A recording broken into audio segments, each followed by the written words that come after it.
Well, the good news there would be that the weather may clear up in time for you to still get out to your local sugar shack for Maine Maple Sunday. But meteorologist Mallory Brooke could not wait, so she stopped by one operation to satisfy her sweet tooth and her curiosity on this week's Outside Edge. We're officially into spring, and even though we're still talking all things winter, we are heading into Maine Maple Sunday. So we're in Arundel, and we're going to talk about how the sap starts to flow, where it ends up, and how you get the glorious maple syrup. So this is about 12 years in the making. We met up with Casey Belanger, owner of 207 Tappers in Arundel, to talk about the sugaring process ahead of the 40th Maine Maple Sunday. I usually worry about my woods first before I do my sugar house. There's no sense in getting your sugar house ready if you don't have any sap to boil.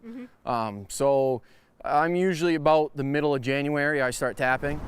After tapping the trees and checking the integrity of the lines, it's up to Mother Nature to give some above freezing days and below freezing nights for the sap to run. The day we visited was a balmy 52 degrees and was so easy to see the sap running into the pump house. From there, Casey fills the storage containers with the sap before it heads to the sugar house's reverse osmosis machine. Right now we got sap about 1.3, 1.4%. It takes somewhere around 60 gallons to make a gallon of syrup. I run it through that machine and I can bring it to about 11, 12%, and that brings it to about 8 to 10 gallons to make a gallon of syrup.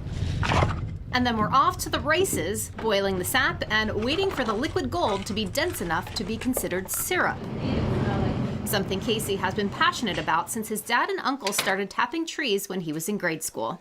I was in high school at the time. I kind of said, well, Dad, let's do it, because they took a year off. And he says, well, if you want to do it, we can do it. You can run most of it. And from there, I've been addicted to it. 800 taps later, at only 23 years old, it's a hobby that's only getting sweeter. To be able to produce it and watch people enjoy it, and having friends over on a Friday or Saturday night, having a good time in here, that's what makes it all worth it. And I was able to enjoy this with my mom, who was visiting, official taste testers of this batch of Maine maple syrup. Cheers! For the Outside Edge, I'm meteorologist Mallory Brooke, News Center, Maine.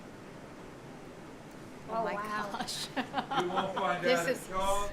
And again, Maine Maple Sunday is this weekend.